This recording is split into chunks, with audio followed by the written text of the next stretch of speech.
Okay, this order, it's a wonderful order. It's a beautiful order. This order is pulling American booze off the liquor mart shelves.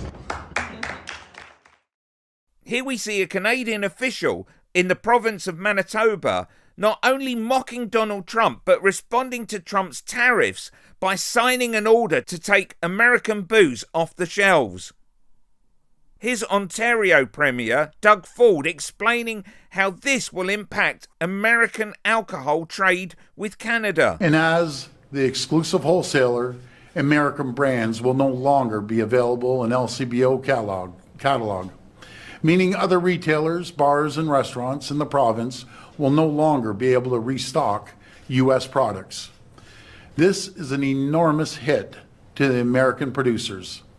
Every year, the LCBO sells nearly $1 billion worth of U.S. wine, beer, cider, seltzers, and spirits, including more than 3,600 products from 35 states. As of today, every single one of these products is off the shelf. But is Trump concerned? No, he's not. President Trump, what's your thought about why the markets are so spooked? Do you think they don't like the tariffs, or do they not like the uncertainty with some of the changes and the carve-outs? Well, a lot of them are globalist countries and companies that won't be doing as well because we're taking back things that have been taken from us many years ago. We've been treated very unfairly as a country. We protect everybody. We do everything for all these countries. And a lot of these are globalist in nature. You know, they have, if you're outside of the United States, you know, it's going to be a little bit different.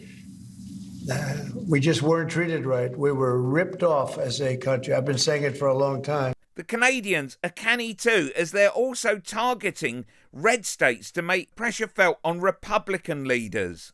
For our first of many steps, effective today, I have directed BC liquor sales to immediately stop buying American liquor from red states.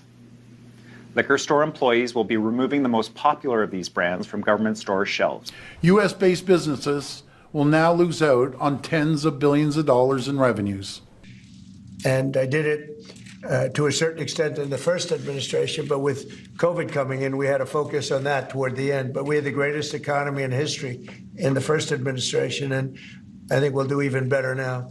But this is something that we have to do. There'll always be a little short-term interruption. I don't think it's going to be big, but the countries and companies that have been ripping us aren't particularly happy with what I'm doing. Why is he doing these tariffs again? Now, that slump has accelerated in this last week of unpredictability. On Monday, Trump confirmed that tariffs against China, Mexico and Canada would be implemented. The market fell. On Tuesday, the tariffs began. Trump warned of a little disturbance in his address to Congress. But on Wednesday, he paused the tariffs after the car industry lobbied him to hold back. But a day later, facing threats of retaliation, he paused the levies on Canada and Mexico entirely for a month. All bumps in the road, but in the same direction, down. And that's because the tariffs are costly and disruptive and aimed at America's three biggest trading partners. Click here for an LBC caller's rant on Trump and reform.